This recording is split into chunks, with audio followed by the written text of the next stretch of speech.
Bonjour et bienvenue à l'école du jeu, mon nom est Sylvain et aujourd'hui je présente le jeu Goblivion. Goblivion est un jeu designé par Jean-François Gauthier. Ça se trouve être son premier jeu et il devrait être sur Kickstarter à la fin du mois de mai.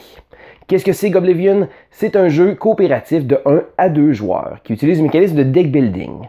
Le jeu dure environ 30 minutes, je dirais. Le concept général du jeu se trouve être un jeu de tower defense, donc une défense de notre château. On va devoir défendre contre les hordes qui vont frapper aux portes.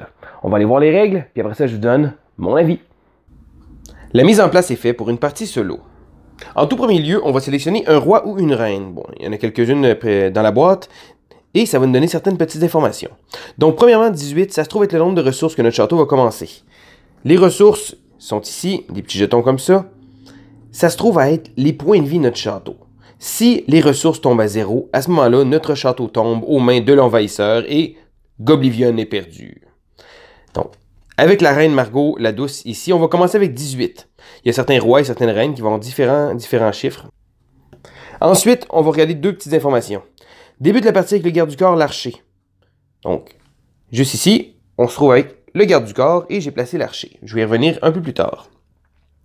Et la dernière information qu'on a, entraîner un protecteur mécanique vous fera perdre 2 ressources. Donc chaque roi et chaque reine commence avec un malus. Donc il va placer le petit jeton de -2 sur l'unité. Donc dans le cas ici, ça se trouve à être le protecteur mécanique qui se trouve en haut ici. On va placer le jeton -2. Comment le jeu se déroule? C'est très simple. Il y a un deck qui a été fait préalablement ici avec des monstres. Bon, en dessous, il y a des monstres plus forts et sur le dessus, il y a des monstres un peu moins forts. Les monstres vont essayer d'avancer pour venir aux portes du château et nous affronter. À la fin d'avoir battu tous les monstres, on a également un nombre de boss à battre, selon la difficulté qu'on a choisie. Donc, exemple, ici, moi, j'ai choisi la difficulté facile. J'y vais avec 3 boss. Donc, un coup, les ennemis vont être battus, je vais devoir vaincre les boss pour remporter la partie. Le jeu utilise des mécanismes de deck building. Donc, comme tout bon deck builder, on va avoir un deck de départ.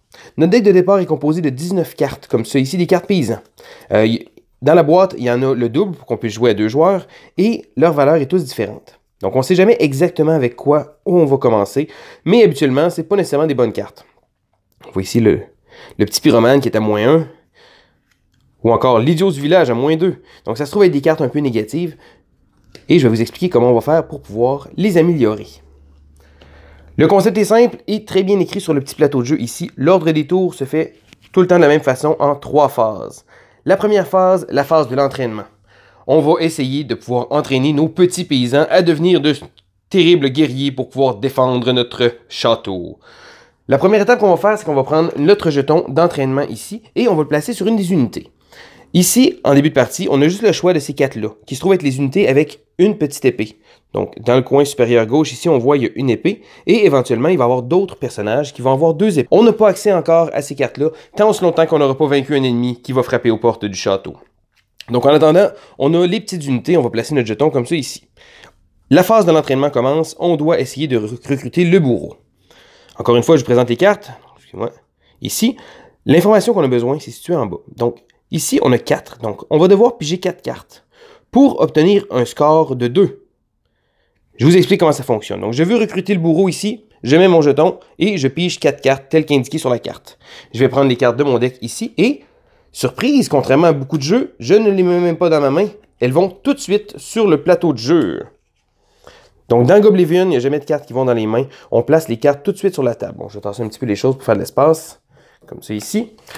Le but, c'est d'avoir un score de 2 au minimum pour pouvoir recruter le bourreau. Donc, ici, ça a été facile. Le bourreau, avec les 4 cartes que j'ai tirées, on a un score au minimum de 2. Ensuite, je dois détruire un paysan. Donc, ça se trouve être le paysan qui va décider d'avoir réussi à devenir un bourreau. Donc, il a évolué. Je vais prendre ici notre petit paysan à 0, le petit fermier avec, qui n'a pas de l'air très intelligent, et je vais le remettre dans la boîte. Maintenant, j'ai recruté le bourreau. Je vais le placer dans l'hôpital, qui se trouve être la défausse. Toutes les cartes qui ont servi vont également aller dans la défausse. Ça complète la première phase du jeu, l'entraînement. Ensuite, l'ennemi avance. L'ennemi n'arrête jamais. Donc, la première chose qu'on va faire, c'est qu'on va prendre la première carte ici et on va la déplacer comme ça ici. En début de partie, on a quelques tours pour pouvoir essayer de se faire des forces parce que l'ennemi va toujours avancer et quand il va être aux portes du château, on va avoir la phase de combat. Mais tant aussi longtemps qu'il n'y a pas d'ennemis aux portes, on ne se battra pas. Donc, je vais recommencer la même scène, exactement, de pouvoir essayer d'aller recruter une unité, tirer un nombre de cartes demandées, essayer d'obtenir le résultat. Dans le cas où je ne réussis pas, exemple ici, je dois avoir une valeur de 2 et j'ai 0. Si je ne peux pas et je veux recruter le personnage, qu'est-ce que je vais faire? C'est que je vais perdre la différence du score que je devais avoir en ressources. Et comme je vous ai expliqué, les ressources sont nos points de vie. Donc ici, je perdrai 2 ressources pour pouvoir réussir à recruter le soldat. Donc je vais perdre les ressources, ça va faire en sorte que je vais en avoir moins pour me défendre. On peut également décider de ne pas recruter le personnage si jamais on a un score trop négatif. Tantôt, je vous ai parlé du garde du corps, la petite carte qui est ici. À tout moment, pendant qu'on joue, on va pouvoir prendre une carte et l'échanger contre le garde du corps. Donc, on va l'échanger ici comme ça. C'est une petite carte qu'on garde en extra de côté. Donc, à ce moment-là, avec le garde du corps, j'aurais pu réussir à avoir le résultat pour obtenir le soldat. Mais la prochaine fois, je vais avoir un fermier qui va être là. Certaines cartes, vous allez remarquer ici, ils ont des habilités spéciales. Donc ici, ils nous disent, on peut, pour activer la carte, la mettre de côté, pour soit piger une carte ou regarder. On peut regarder les cartes qui sont ici, sur le plateau, donc avec le petit œil comme ça, donc je pourrais avoir un petit aperçu de quel monstre va arriver. C'est important à savoir que même si une carte est activée sur le plateau de jeu, elle conserve quand même sa force. Donc si jamais je veux recruter une certaine unité, même si j'ai utilisé son habilité, eh bien je vais quand même être capable de le faire. Les tours comme ça vont aller, donc on va détruire une unité, on va recruter la nouvelle chose, et à la fin de la deuxième phase, on va toujours avancer ici comme ça. Mais plus ça va aller, plus les tours vont avancer. Jusque-là, tout allait bien. Mais après la prochaine phase d'entraînement, après que bon, chaque tour, l'ennemi a avancé d'une case, l'ennemi va arriver ici, et l'ennemi va être aux portes de Goblivion. Lorsqu'on arrive dans la phase de combat, à ce moment-là, on va partir de gauche à droite et révéler tous les ennemis qui sont ici. Les ennemis sont là. Le gobelin. Donc ici, on a un gobelin archer. Premièrement, certaines cartes ont des habilités ici qu'il va falloir résoudre. Dans l'exemple ici, on va perdre une ressource immédiatement. Ensuite, on va devoir essayer de l'affronter. La valeur de combat à avoir est de 2. Donc il va falloir que j'aie une valeur, un score plus élevé, de 2 ou plus élevé.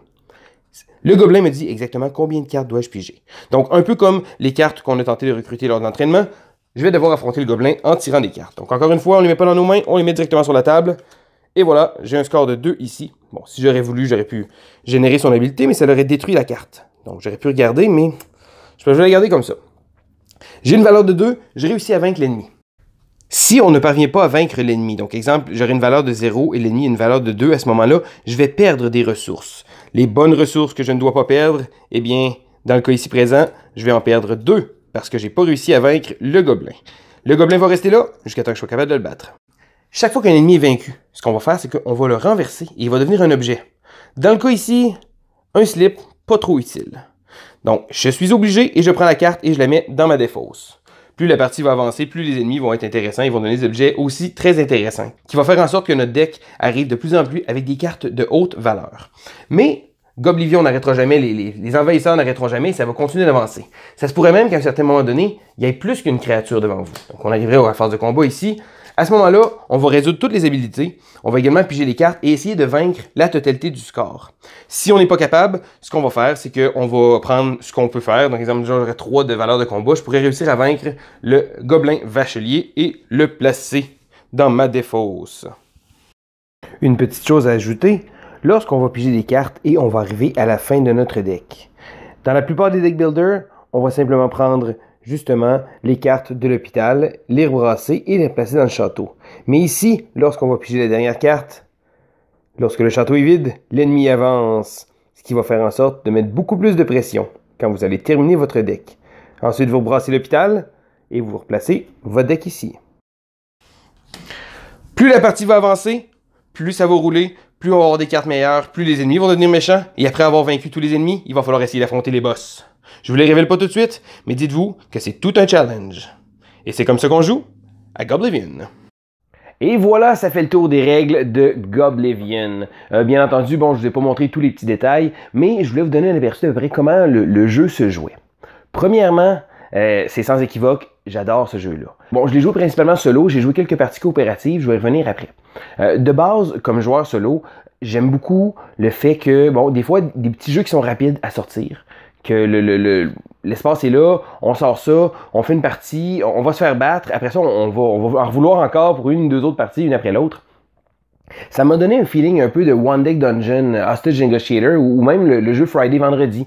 Donc un petit jeu relativement simple à jouer, mais qui est très entraînant, puis on a le goût d'y rejouer immédiatement après. Le jeu a aussi une difficulté assez intéressante. Je joue en solo avec la difficulté facile, donc juste avec 3 boss. Et ben en plusieurs parties, je me suis rendu, ça a souvent été serré, mais j'ai même pas encore réussi à gagner. Puis savez-vous quoi? Ce genre d'affaires-là, moi, j'adore ça.